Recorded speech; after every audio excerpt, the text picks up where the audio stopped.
Ladies and gentlemen, coming to Memphis Wrestling on Sunday, January 30th, former AEW Women's World Champion, the Native Beast, Nyla Rose. Tickets are on sale now at ChampionshipWrestlingMemphis.com. Get ready, wrestling fans. Memphis wrestling is really heating up. Saturday, January 29th, watch WWE Royal Rumble absolutely free. Join us at Dave & Buster's for our next free watch party. Plus, we'll hook you up with a free power card. That's Dave & Buster's Wolf Chase. Sunday, January 30th, the Man Beast, Rhino, is coming to Memphis Wrestling. The return of Tiger Joe. And if that wasn't enough, we'll crown our next Cobra Cup winner.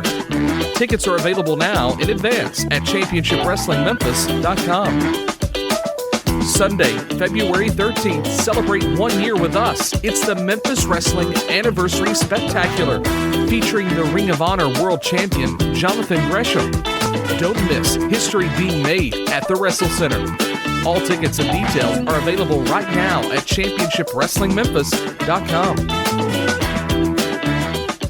Do you have what it takes to become a pro wrestler? Prove it with the best in Memphis wrestling. I'm head coach King Cobra, and I want to see what you've got. Hit me up today at ChampionshipWrestlingMemphis.com.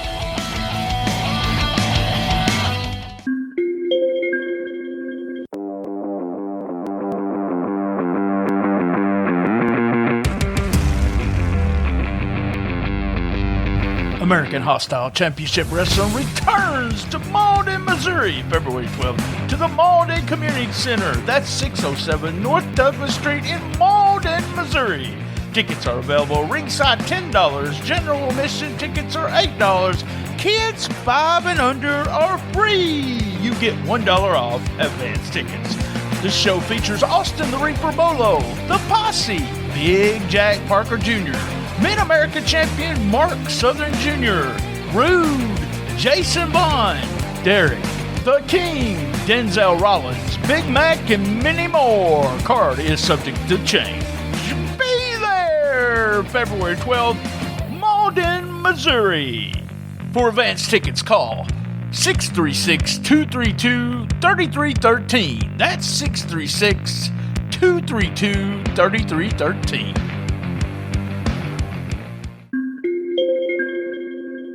Music is my life, and I bet it's yours too. After all, we're all very complicated beasts.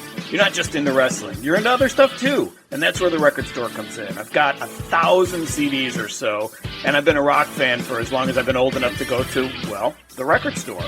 So every week I close my eyes, stand in front of my collection, and randomly grab a CD. Whatever I pull out. Could be old, could be brand new.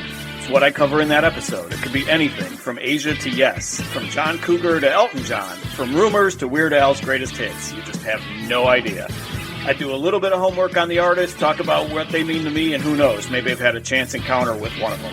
And finally, I review the album track by track. I might confirm that it's one of the greatest albums of all time, or I might conclude that buying that album calls for me to have my head examined. Who knows? So join me, Lance Levine, twice a month right here at the record store, and let me remind you how much the music means to you as well.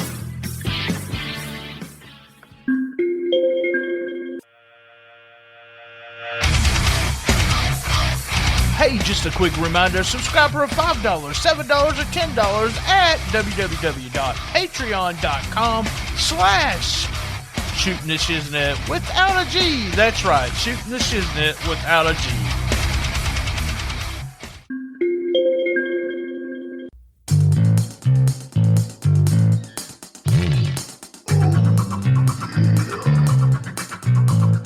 This episode is also brought to you by SpunkLube.com. Remember, when you're getting funky like a monkey, if you know what I mean, use Spunky. That's right. Go to www.SpunkLube.com and tell them STSPod sent you.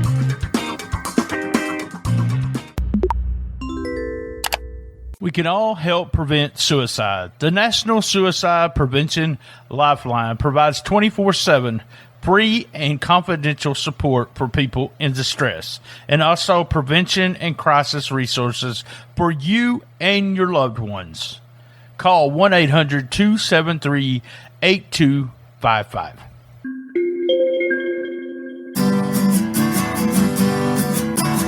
Shootin' the Shiznit, Shootin' the Shiznit, best little wrestling podcast in the business. Your host BT, and all his guests. You'll never know who he'll have next. Shootin' the Shiznit, Shootin' the Shiznit, best little wrestling podcast in the business.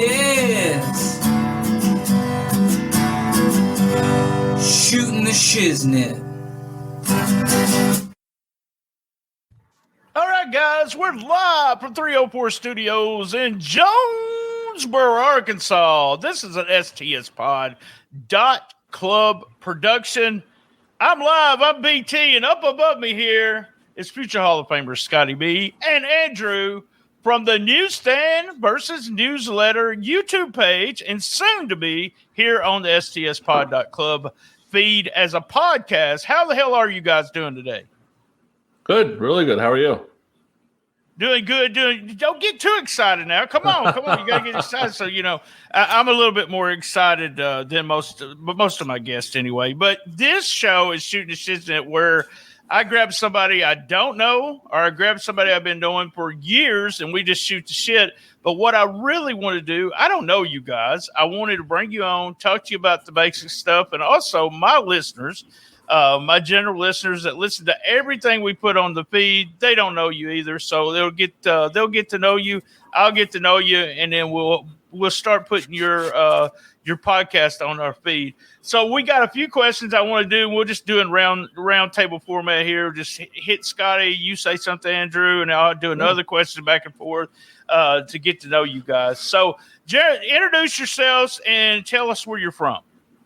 I'm Scott, the future Hall of Famer Scottie B. That's my name. From Canada, East Coast of Canada. Got my represent my Kansas City, which is nowhere near where I'm at. And yeah, that's basically it, man. From the East Coast of Canada, been a wrestling fan since around between '85 and '87. Full time since '87, but '85 to '87 is the rock and wrestling. I think is what got me into it. Me and Andrew always usually talk about what got us into it. I can't vaguely remember myself. Andrew can definitely remember everything, because he has a better memory than me. So, yeah, that's basically what I'm up to. And my name's Andrew. I'm also from St. John, New Brunswick, Canada, but I've been living in Vancouver now for about 17 years. Sounds a long time. Awesome. And do you guys, were you friends and as kids? Or I didn't gather that for some of the episodes. When did you start knowing each other? Andrew can tell that story. It's actually a pretty funny story. So I'm excited. All right, yeah. Go ahead. Yeah. Sure. This would have been in grade 12, last year in high school. And at the start of the day, somebody came up to me and asked if Scott had gotten in touch with me. And I said, Scott who? And they said, well, Scott Bernard's looking for you. Yeah. And then later on throughout the day, different people would come up to me and ask me if Scott has seen me yet. And I'm going through my mental Rolodex to see who did I piss off, because I was a bit of a troublemaker in high school. So I thought maybe somebody wanted to throw some hands. And near the end of the day, sociology class, there's a knock at the door. And the teacher goes to the door. I can only see their side of the conversation, and they're nodding, and they say, yeah, he's right here. Andrew, you're wanted at the door. And I go to the door, and right away, worst case scenario in my head, did anybody in my family die? Right. And there's this goof standing there. He's like, you Andrew LaSalle, I'm Scott Bernard. I heard you like wrestling. I got some tapes if you want to trade. And here it is, about 23 years later. Yeah. Great story.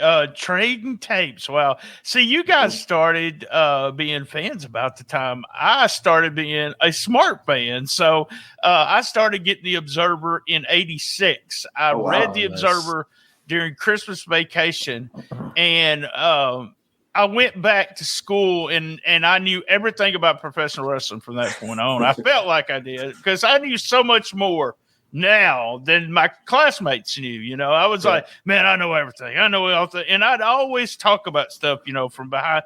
They had no idea what the hell I was talking about, but I was the wrestling fan of my class. So a whole class of 30 people. So they knew that Brian was the wrestling fan. So you said you started watching in same time, 85, 86, 87 with you, Andrew?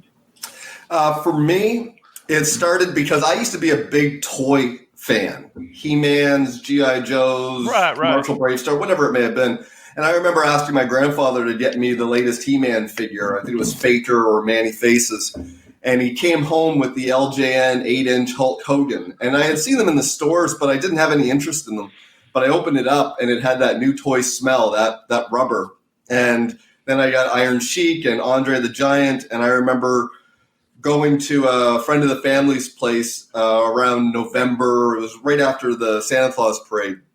And I'm playing with my Andre the Giant, and the adult, he's about in his early 20s or so, he looks down at me and he says, "Oh, I see you've got Andre the Giant there." And prior to that, I didn't know that they were based on real people. I thought they were toys like He-Man or She-Ra. And right.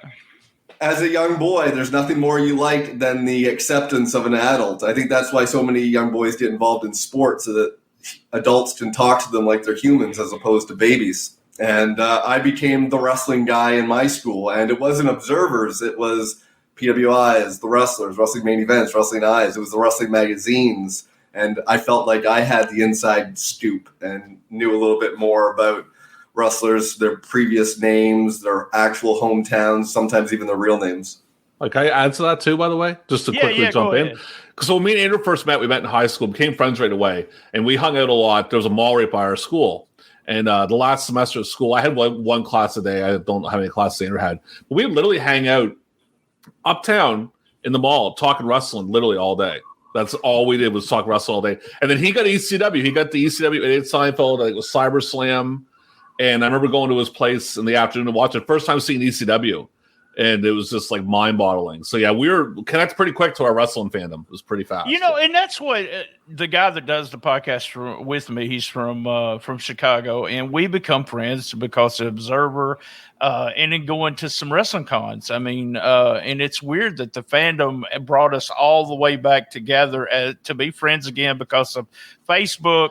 And then all of a sudden I started doing this podcast again, and I was like, you know, you got to help me kind of thing. But it's the friendship from wrestling fandom that's kind of crazy sometimes. It becomes it's real. It's a real friendship, and you talk about other things besides wrestling, but it all started because she was a wrestling fan. I guess I had 2 or 3 friends that were wrestling fans, and we really talked about it a lot, that and football and music. Yeah. But then when, you know, there's a stage there where your friend I hate to say it this way, but they grow up and you say, fuck it, you still want to be a wrestling fan, and they leave you. So it never happened between you two? Did you ever just say, okay, Scotty, I'm going to quit watching, or Andrew? Well, we did have a quit watching scene. Andrew actually did at one point, but we're still big sports guys. But Andrew had a moment where he did stop watching. What was it, 3 years, Andrew? 3 or 4 years? No, after Chris Benoit killed himself and his wife and his son, I didn't like the way the wrestling community dealt with that. I felt it was really shady, and for the first time, like I weathered the 1995 storm. I withstood the 1999 2-minute matches, and I was still a fan because if one promotion wasn't giving me what I wanted, I was adapt to be able to see other promotions. But after that, I mean, Benoit was my second favorite wrestler behind Brett, and I gave it a break until Brett came back for that Mania match against Vince. But I wasn't really fully back until the CM Punk pipe bomb, and then I haven't gone back since. And for me, did you ever leave? Because I did too. I did for a while because life happened. That's kind of what happened. And I would read the Observer, but I wasn't watching anything. I was still reading the Observer. Then quit the Observer for about 3 to 5 years there. But the Benoit thing, I was running a website at the time and had to cover that. And it was one of the saddest things ever because Benoit and Eddie Guerrero is 2 of my favorite of all time. And just having to deal with that I can understand leaving the business at that point. So what about you, Scotty? You stayed with the business? I stopped around, I was a big fan from probably 87 to 92. And then I moved away to like into the country. We had no cable. So I didn't watch for all of like basically August of 92 into 93. And I always tell Andrew the funny story. I was dating this girl. I don't know. I was like 14, 15. I was at her house and I seen Superstars. I was like, oh, let's take a look at this. And I remember Brett being champion and being like, what's happening here? Because I was used to Savage Warrior, you know what I mean? So it blew my mind that Brett was champion. And but then actually what happened is that summer I was at a friend's house and they had SummerSlam 93 just sitting on there on VHS. And I threw it in and watched it and I was hooked again. Even though it wasn't the greatest pay-per-view, I watched the full pay-per-view and I was right back in. And then, like, you know, later in the 2000s, life, like I said, life happens. I didn't watch as much. But, I mean, now, like, me and him we're huge AEW fans. So I'm watching AEW every Wednesday night. Raw, not so much. Not so much Raw or SmackDown, but definitely AEW. I quit SmackDown and Raw, I guess, right before, just watching a little bit of clips right before AEW started. Mm-hmm. And I've watched every AEW show since it started and enjoy it. There's great things that I can pick apart, but I've really had a good time with it. So being fans, and y'all talking about the magazines, I've always loved the magazines. I had big stacks of them. And I've told this story on the podcast before, but Ted DiBiase, like, I didn't have cable television. You talk about cable TV. I didn't have cable. All I had was local. And my antenna was so bad that I had to walk like a half a mile to go watch Memphis wrestling every Saturday with the family. There was one of my friends plus his whole family. And if he wasn't home, if he was on a school trip, they would let me come in and sit down and watch. They even gave me a key when they went on vacation. That's a family now. Yeah. So the magazines, Ted DiBiase, I never knew how to pronounce his name. So I would call him, I had to call him Ted DiBiase or something like that for the longest. San Martino, I knew his name because I had seen some wrestling on WOR. And so my friends, then I got a little bit older, and my friends did have cable, and we got to see it was 505 TBS and then also WOR. So I was able to see that. And I told y'all right before we went on, right before we went on air, not actually here, that I got the Observer in 86, or maybe right here on the show. But that's when I say I was smartened up. Okay, so when was you two guys smartened up to the business? And I mean, yesterday, is that what you said? Scotty told me they smarted you up yesterday, Andrew. I'm sorry about it. Andrew can tell first. Andrew can go first, and I'll go after. All right. Let me hold up the X because I'm shooting now. I pretty much right from the get-go, non-wrestling fans love to tell wrestling fans that it's fake. How can you watch that? It's all fake. Yeah. And I think wrestling fans will defend wrestling more than the actual wrestlers because I was willing to buy anything. I used to think that Hogan's stuff was a little more hokey, but I thought that the stuff on the undercard was real, and how I reasoned it in my mind was that Hogan sold tickets and he sold a lot of toys, so they would throw matches to ensure that he maintained the title. Oh, but I get that. Yeah. Cornette tells a story that every match was a work except for the world title matches. So that's what he thought. They were real. The world title matches were. So. Yeah, you have to tell yourself lies in order initially, and eventually you start admiring them for the art of it. And then there's somebody like Big Van Vader comes along and is like, I don't see where that's fake. That's probably what all his opponents said, especially those job matches. So I don't see where that's fake. But yeah.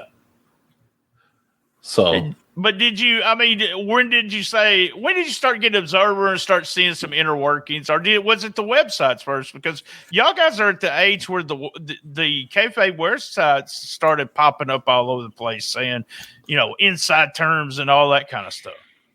Yeah, for me, it was 1995 when I started high school. I went on the internet. The first thing I searched for was Sabu because he was so pushed heavily in the magazines. And then one thing leads to another. I'm looking to find out who were the masked knights at Survivor Series 93. And then led me to find out who different masked wrestlers were, their real names, insider terms like jobber, mark, smart, that type of thing. And it was eye-opening for me because prior to that, I didn't have the Observer. It was just the magazines. And depending on the magazines, some were a little smarter than others. I believe Wrestling Fury and Wrestling Eye would reveal wrestlers' real names like Bill Eadie, Barry Darsow, or Demolition.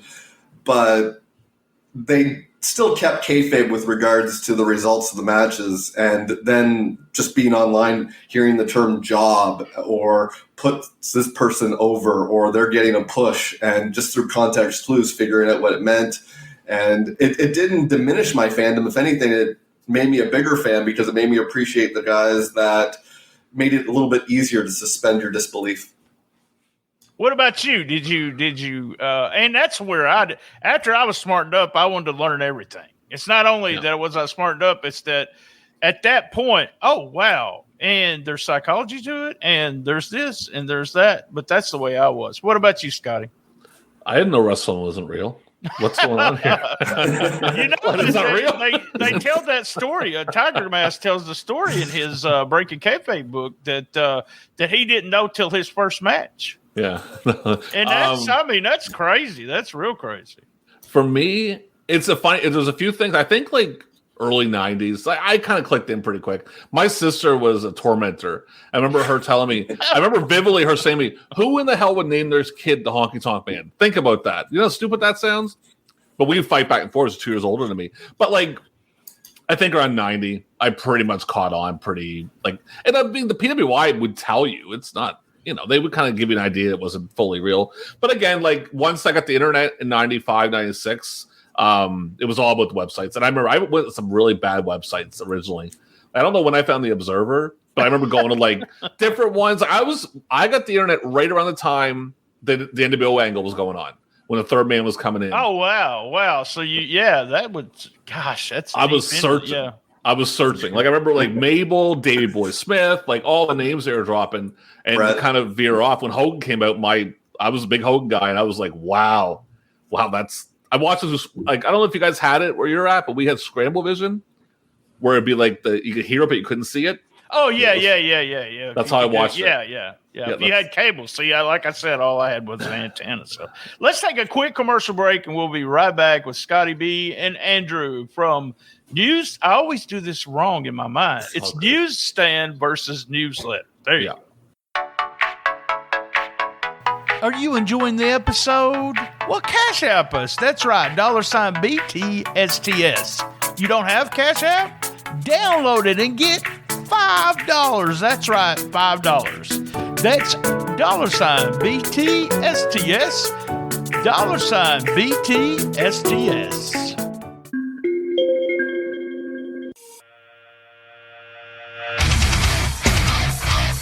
Hey, just a quick reminder, subscribe for $5, $7, or $10 at www.patreon.com/Shootin The Shiznit without a G. That's right, Shootin The Shiznit without a G.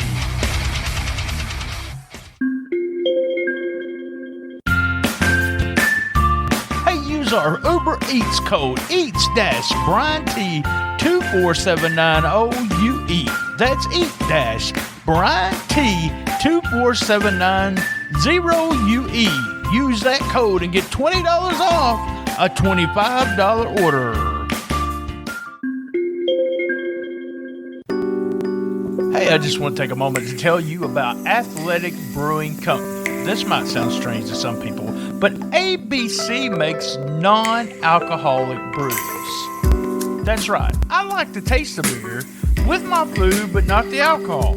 If you go to tiny.1/STSPod 2022, that's tiny.1/STSPod 2022, and try a 6-pack, use that link. If you buy a 6-pack, you get one for free. Athletic Brewing Company.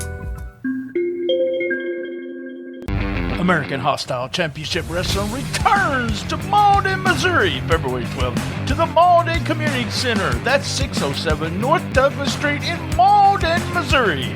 Be there February 12th, Malden, Missouri.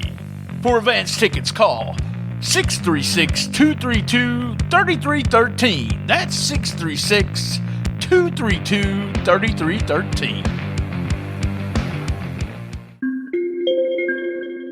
Ladies and gentlemen, coming to Memphis Wrestling on Sunday, January 30th, former AEW Women's World Champion, the Native Beast, Nyla Rose. Tickets are on sale now at championshipwrestlingmemphis.com. Hey, before we go any further, I want to talk to you about Manscaped. That's right. Cheers to 2022 and resolutions you can actually keep. That's right. How about upgrading your grooming routine for the new year? Our sponsors at Manscaped are here to make the ball drop into 2022 the cleanest ever. Set your first New Year's resolution with good intentions and join the 4 million men worldwide who trust Manscaped with our exclusive offer. Go to manscaped.com and use code STSPod20. That's STSPod20 for 20% off and free shipping. It's a new year and a new me with the global leaders in male grooming. This year, take your grooming to the next level with their Performance Package 4.0 and brand new Ultra Premium Body Wash. Inside the Performance Package 4.0, you'll find the signature Lawnmower 4.0. This electric trimmer is designed to trim hair on loose skin.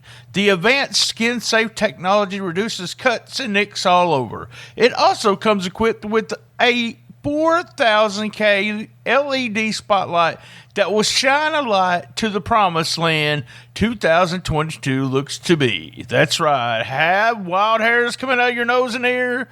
Well, Manscaped can solve the problem too. With their Weed Whacker, this nose and ear hair trimmer uses a 9,000 RPM motor-powered 360-degree rotary dual blade system. Woo! That's a mouthful right there. It provides a proprietary skin-safe technology which helps prevent nicks, snags, and tugs in those delicate holes. Hey, this also comes with some stellar free gifts, including the Manscaped Shed travel bag and anti-chafing boxer briefs to keep all your goodies stored comfortably. And the new product that needs no introduction, the Ultra Premium Body Wash from Manscaped, solves all three for the perfect addition to your grooming routine. But in the shower, that's right, this body wash smells great too. It's cologne infused with aloe vera and sea salt to keep your skin feeling clean, nice, and moisturized. Kick discomfort and poor hygiene to the curb this year and use the best tools for the job. Whether your resolution is to work out more or travel to new places, be sure to travel to manscaped.com for exclusive 20% off and free shipping with the code STSPod20. Cheers to grooming with the best of the best in 2022. Get 20% off and free shipping with the code STSPod20 at manscaped.com. That's 20% off and free shipping at manscaped.com and use code STSPod20. It's New Year, New Me, and 2022 with Manscaped. All right, back from commercial. Real quick reminder: Patreon, only $5, y'all, and we give a bunch of stuff away in it first week of February. So over $100 worth of stuff. All right, you were talking about something about real names and stuff, and I want to comment on something.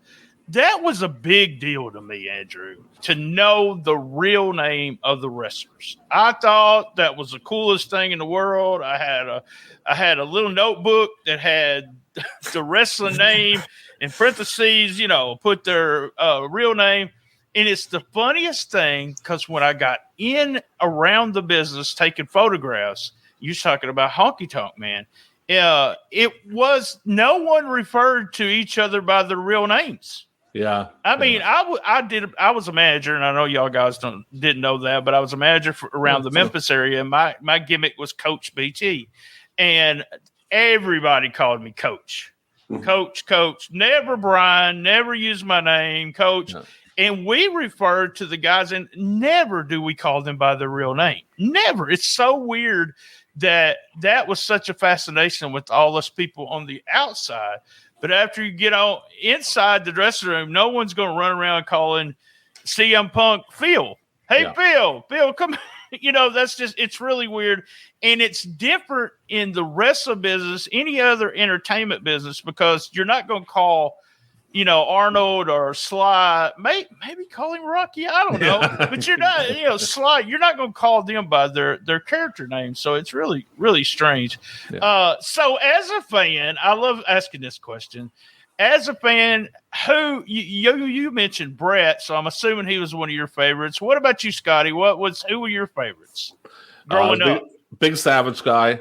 I loved Hogan. I was a Hogan boy. That's what basically was big part. Quick on Hogan, I remember watching the Golden Girls with my family, and they had the quick 30-second promo for Saturday Night's Main Event. Right, Hogan's just wired. I seen that and flipped out like a psycho. Yeah, Savage. Savage was definitely up there. I liked Vader a lot. I want to think of my guilty pleasure. Does everyone want to hear my guilty pleasure when I was 10 years old? Go ahead. Because me and Aaron talked with us, and he thinks it's pretty funny. George the Animal Steel, I loved him at 10 years old. Hey, I can see it. I really did.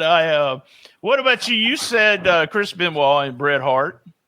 Yeah, for me, it depends when you asked me. I remember when I first started, I was a big Bruno Sammartino fan because I'm also a Montreal Canadiens fan. So I've always admired history. And when I remember reading that he was a champion from 1963 to 1971 and then 73 to 77, I thought, this guy's the best. And the magazines put him over like big $1 time. million. So yeah. Bruno and Mil Masters must have had stock in London Publishing because I thought the same thing about Mil Masters because they mentioned him on Jarrett's podcast this past week, and I was like, man, the After Mags, he was, and that's what Jeff said. Jeff said, I'd seen this guy in the magazines all these years, and I'm tagging with him. He was marking out for Mil Masters, but you're right, Bruno Sammartino. Bret Hart was never one of my favorite, but the first time I seen him work Diesel, Kevin Nash there, I was for sure he was one of the best wrestlers ever. Because Kevin Nash just had a great match, and it was against Bret Hart, and I said, "Man, what a wrestler!" So yeah, Bret was great because it didn't matter the size of his opponent or whether he was babyface or heel or tags or singles. He was completely adaptable to his surroundings. I was also a Road Warriors kid. I liked Flair, Luger, Sting, but I always liked non-WWF wrestlers. Like if a guy was in WWF and I didn't care for him and he went over to NWA, all of a sudden I would give him more of the benefit of the doubt. And I think that was because the magazines put the other promotions over so much. Right. Because WWE was putting themselves over enough to know what was going on. And I was talking to someone about this as like, my fandom as a child was, Memphis, Bill Dundee, Jerry Lawler, people like that, the fabulous ones, and just really got into tag teams. And then Mid-South was one of my favorite promotions, Midnight Express, Rock and Roll, Jim Cornette being a manager, Jimmy Hart being a manager. I just love that kind of stuff. But I was talking about work rate, the word work rate, and whether it's a made-up term by Dave Meltzer or not.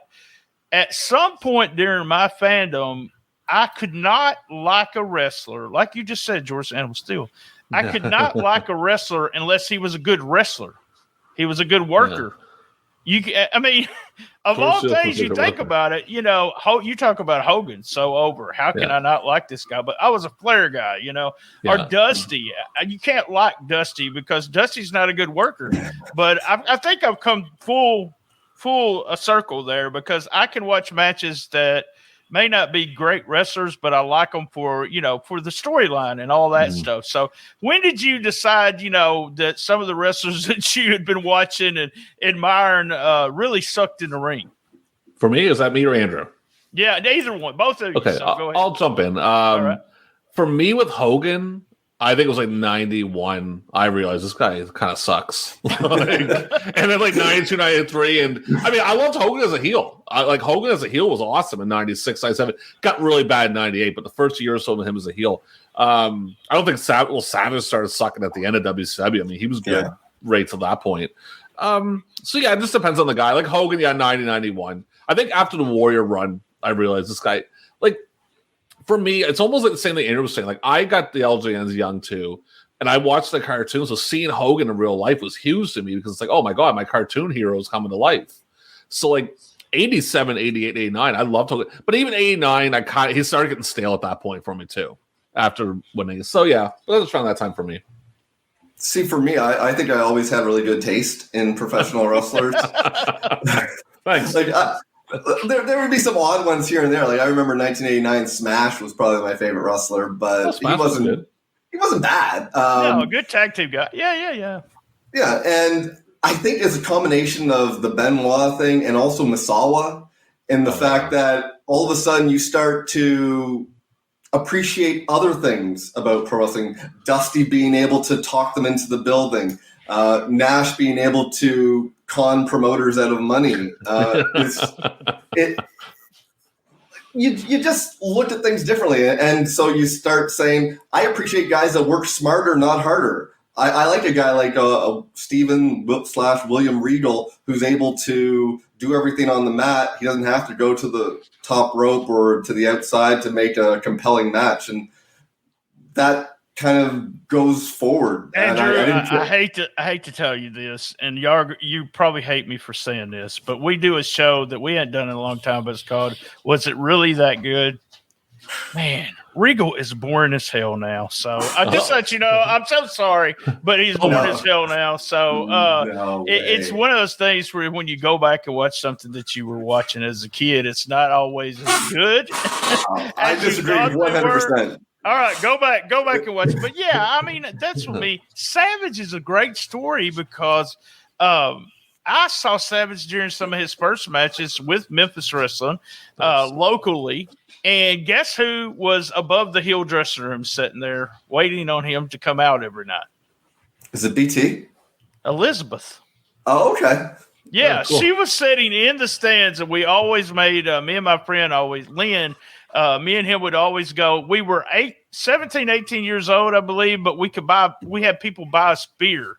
It was at a place where they sell beer, and we would get them to sell beer. We would talk about how pretty she was, and then when she showed up on TV, on WWE TV, it was like, hey, that was that girl that was with him. And y'all talk about being smart. Well, I asked y'all about it. I think I knew it was not on the up and up from day one because my seat was probably that close to that shelf over there. That's how close I was sitting at my first live event. I didn't even watch wrestling until I went to my first live event. So when you're sitting that close, you can kind of see it's not on the up and up. But, I didn't want anybody to tell me what was going on. My dad had told me it was fake and, blah, blah, blah. But it was one of those things where I always thought, here was my saying. It's a work or it's fake, but they sometimes get mad. Yeah. So sometimes I would go to wrestling and I would say, I would hear the hit, it would be a lot tighter. And I would think, well, they got mad at each other. And I want to tell you the guy that I loved as a kid, but then when I grew up about work rate, it was Jimmy Valiant. I was the hugest Jimmy Valiant fan. But if you go back, he made tons of money doing very, very little. So whether he was a good worker or not, but just one of those guys that I just loved. But I remember saying to my mother one time that I liked him because she took me to wrestling on Friday nights. And so I liked him when he didn't play around. So I was already at the point to where I liked it when he was working, but when he was always running around the ring doing anything, he hated it. I hated him for that. Anytime, here's a good question. Anytime you two guys been embarrassed for being a wrestling fan? Oh God, yeah. You go first, Andrew, or I'll go. It's up to you. What's one of the best times? I know that in the WWE canon, we're supposed to consider this guy an all-time great, but for me, the whole Undertaker gimmick and his matches was always cringe-inducing for me. Maybe it's because I'm not a horror movie fan. And I just like my wrestling to be a little more athletic-based, at least make me think it's a sporting contest. And when non-fans came in, I didn't have a problem if they saw Vader corner punching some jobber. But if Undertaker was shooting lightning bolts out of his fingers, I would rather change the channel to the Home Shopping Network or the Preview channel. Oh, wow. So you went with being embarrassed because of the Undertaker. I have. I don't like Go Hocus ahead. Pocus I've in got my a good Undertaker stories. We'll have to wait on that, though. Go ahead, Scotty. Tell us what's your most embarrassing moment there? It's actually a situation. It's the Undertaker's involved. It was in '94 when they were doing that Yokozuna thing. It was a Raw before. I don't know what had happened, but I had an uncle. I still have the same uncle who, let's just say, we didn't get along to begin with. Okay, and he would dig at me whenever a chance that he got. He was basically a dick, and he came in during a Taker segment and just mocked me, made fun of me, and I was just like, oh my god, like it was awful. So Taker embarrassed me. I wasn't really embarrassed by anybody else. Like, it didn't really, but Taker did. Yeah. That 94, 93 Taker, some of that goofy stuff he was doing really sucked if someone walked in when I was watching that. Because like Andrew said, I would rather change to the Home Shopping Network. I agree with you. That was hokey, but I think the reason I was such a fan, and this, if you guys haven't listened to my whole catalog. I mean, 5 years, 500 something episodes. Yeah. But you're a Master of Pain fan, right? Yes, I am. He stayed at my apartment here in Jonesboro when I was a kid. Well, I was 18, 19 years old because it was a stop. He didn't have to drive all the way to Nashville. So I took pictures of him, and me and him ate a large pizza one night. And my buddy Lance says that he wants to draw him because I made a mistake talking one time. And I said, I fed the Undertaker a pizza. And he said he wants art of me actually feeding him pizza. But yes, that's it. It was because they were Savage was one of them. Not that I knew him, but it was like they were hometown heroes kind of thing. Yeah. And so you had to support him. Just a super nice guy. And just one of those things where that all he wanted to do was wrestle. So I watched a match it was me and him against Brody. It was his first match. It's Brody was, what was the gimmick Brody was doing? Red River Jack. Yep. And he didn't even want to, Master Payne didn't even want to watch it. He's like, man, I can't watch this, Brian. I can't watch this. But he got beat up so bad. Yeah. All right. So we're going to, let's talk about the format. It'll hit the first episode is going to hit the main feed sometime. It's already been on Patreon, one of the episodes, but it's going to hit the main feed in a few weeks here. Tell me why what interests you about Newsstand versus newsletter? Why did we start that format? Can I raise my hand? Go ahead, Scotty. Go ahead. So that wasn't the first idea. We had like 15 of them. We had recorded some other stuff. Originally, it started that we wanted to do, and Andrew came up with this idea. It's either me or Andrew. It was with wasn't it Place to Be Nation? Yeah, the Place to Be Nation. I'm not sure if you're familiar with them. There's a podcasting network. They have wrestling and sport and entertainment type shows, and they were looking for pilots. And I came up with the idea, the beginning of the end. And what it was, we would review the pilots and the series finale of different shows and then discuss what changed about the presentation, the concept. Oh, I like that idea. Yeah. I thought it was not a bad idea. We did one episode. That was the end of it. It never bring back. Yeah, they didn't like us. And I'll tell you something about that. That was our first time ever doing a podcast. I think we could probably go back and do it again. It'd probably work a lot better because we were like deer in the headlights. We didn't know what the hell we were doing. Oh, man, yeah. Go back. Yeah, I did podcasts. First time I did podcasts was in 2008. So we were really – and then when I got started back doing it here, you could go back. Me and Lance have and you two guys have that too. You have a chemistry because of y'all's friendship.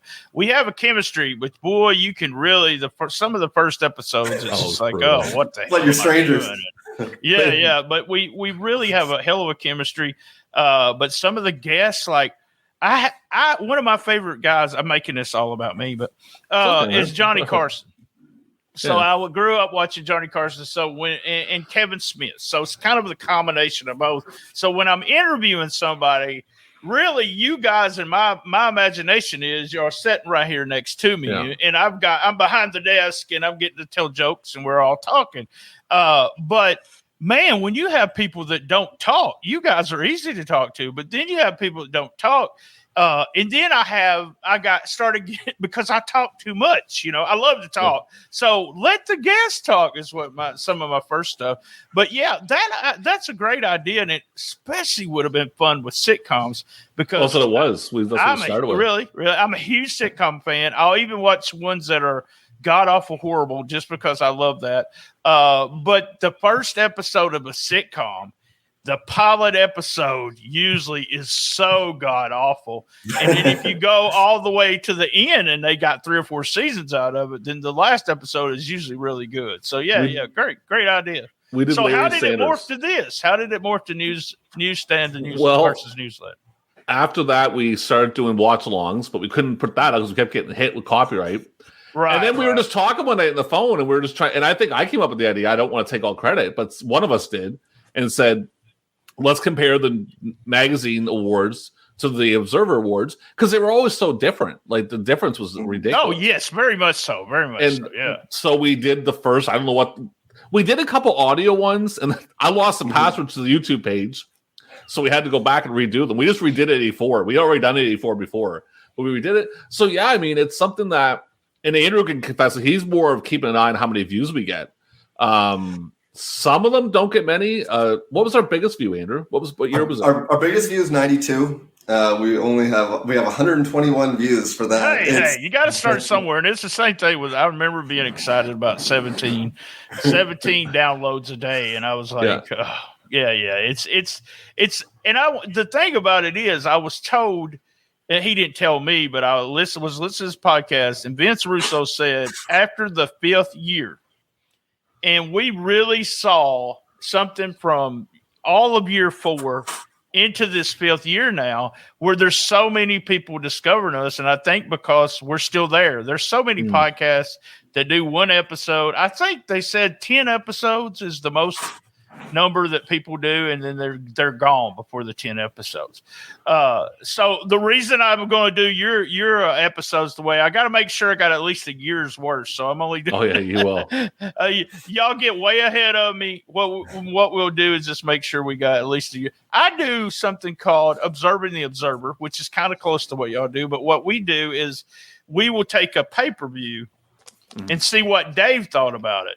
Interesting. And then we'll watch the pay-per-view now. And we just did Wrestle Kingdom. What was Dave thinking? What was we thinking? 9 stars when it Dave? Came to the stars and everything, and the viewers. And sometimes we think Dave may be smoking something out there in California. So with 5-star plus all the time, I always fuss about. I don't do plus 5 stars, but so you came up with this idea. Let's do this, and you stuck with it. We got about 10 episodes up on YouTube. With every episode, I will put the link in this description. But with every episode, you can get the unedited version will be on YouTube for them, and the link will be in description. So y'all at least get hopefully some more downloads. I can't promise that, but at least you'll get an exposure. Yeah, here's some exposure with our network. So no, it's a cool little concept. I know, like we played around with a few things. I was doing stuff with for a while. I was putting video clips in. Had to stop doing that. Kept getting hit with copyright. Right. Yeah. Put some music in. I did put some commercials in, which didn't get hit too hard. Actually, I was surprised by that. Some like WWF ones always did WWE, but yeah. So it's fun. It's pretty relaxed. Like we get a little. Well, 96 we got pretty heated because I remember Meltzer put like, what was it? The worst angle was NWO, and we just flipped out. I think I had a roommate at the time, and he could hear me down here freaking out about that. Well, yeah, because like in '84 they were talking about how Hogan was overdone and overrated, and it's like he's just getting started with the Hulkamania thing. Like they're too quick to poo-poo things. And I don't know how it is in Arkansas, but here in Canada we have a thing called COVID, and there's Andrew. There's no truth that I married my cousin. All right, so don't ask that. Don't ask that about Arkansas. Okay, no, we have the COVID too. So yeah, and like we all work from home now. And prior to that, I would walk to work, or I would bus to do my radio show. I used to do a radio show, and I would listen to podcasts on my route. And now that I work from home, I don't listen to podcasts anymore because it requires listening, and I like to just have either music on in the background or TV, like really with the volume down low. So that's what spurred the YouTube. Like, let's do it on YouTube because I want to be able to see it and hear it. And once the pandemic's over, maybe I'll go back to listening to podcasts. But in the meantime, we're happy to be hosted. I just don't know if I'll listen to it as much as I'll watch it. Yeah. Right. That's it's really weird, but we have a very strong presence, not on my YouTube channel. I wished I did. But on the Memphis Wrestling YouTube channel, there's a Memphis Wrestling now, and we do a podcast every Saturday. And we're all over that. And there is there's 6 to 7, 8. We've had 1,000, 1,000 views on something. And so that gets more people listening to the audio. You said something about when COVID started, you quit listening to podcasts. Man, our numbers were at a big gradual.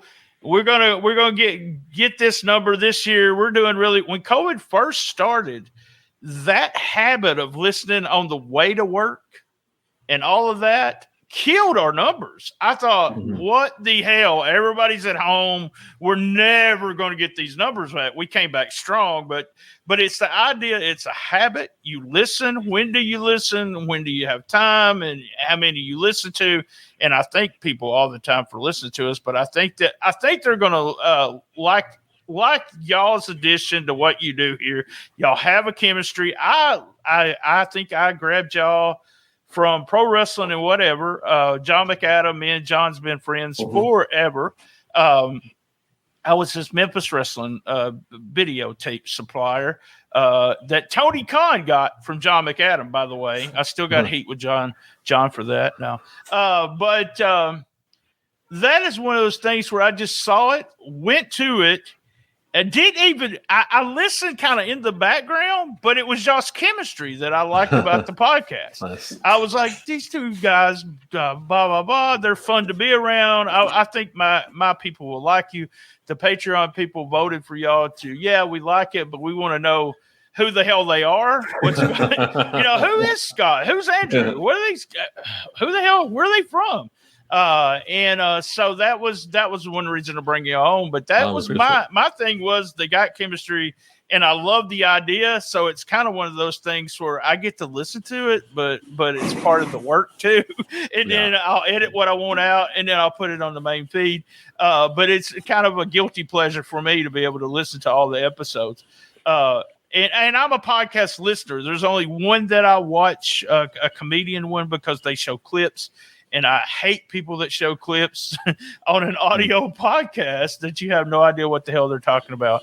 Yeah. So it is one of those things. Hopefully we'll get some mix of audience and help you guys out. Definitely. All right, guys, let's do this. Let's come back here. Same bad time, same bad channel.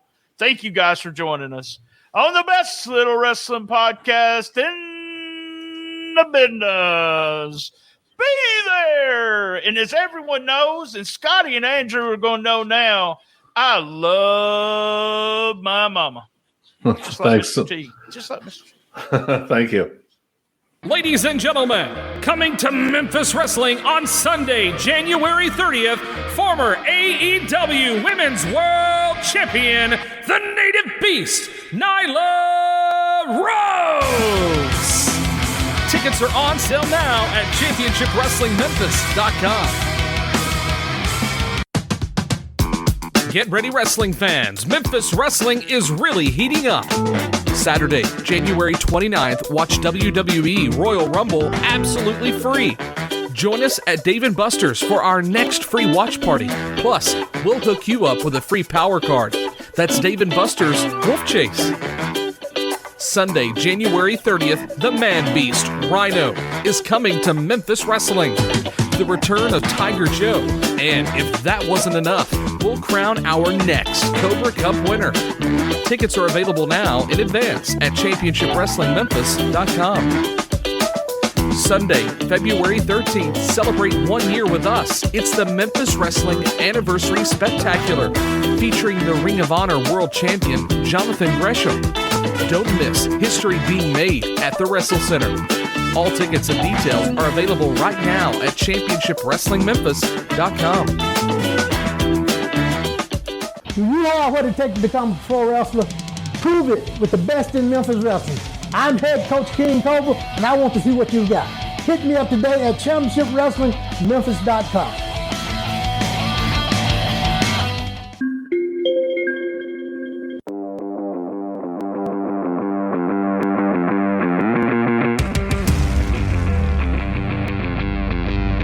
American Hostile Championship Wrestling returns to Malden, Missouri, February 12th to the Malden Community Center. That's 607 North Douglas Street in Malden, Missouri. Tickets are available ringside $10. General admission tickets are $8. Kids 5 and under are free. You get $1 off advance tickets. The show features Austin the Reaper Bolo, The Posse, Big Jack Parker Jr., Mid-America Champion Mark Southern Jr., Rude, Jason Vaughn, Derek, The King, Denzel Rollins, Big Mac, and many more. Card is subject to change. Be there February 12th, Malden, Missouri. For advance tickets, call 636-232-3313. That's 636-232-3313.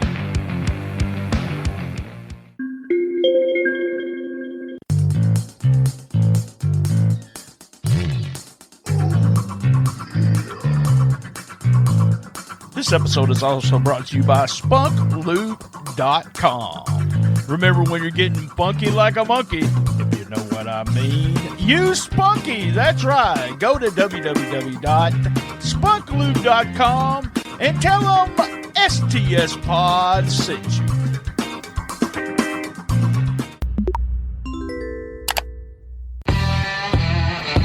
You want the best, you got the best. The best little wrestling podcast in the business. All episodes on www.stspod.club.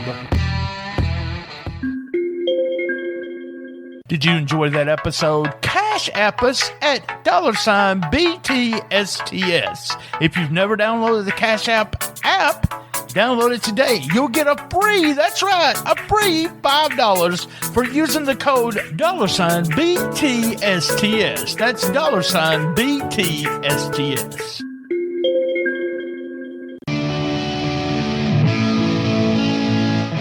Hey, that was another great episode of Shootin The Shiznit. Thank you for listening, and thank you to all our sponsors. A big shout out to Bob McGee at Pro Wrestling's Between the Sheets. Remember, you can reach us on Twitter at ComicBookMarkBT, Instagram at BT Shootin The Shiznit. That's right, Shootin The Shiznit without a G. Facebook Shootin The Shiznit, and Facebook Cool Kids Wrestling and MMA Talk. If we don't like you in that group, first you have to ask to get in. If we don't like you, we'll kick you out. All the episodes are at one place, and that's www.stspod.club. Podcast Roll Call. Who's Right Podcast. Homeboys Podcast. P3 Radio, my buddies Richard and Josh. My World with Conrad Thompson and my friend Jeff Derrick. Lance's favorite include Nickology, Rock Solid, Playlist Wars, I'm Fat Podcast. Hey guys, remember, keep your feet on the ground and keep reaching for the stars.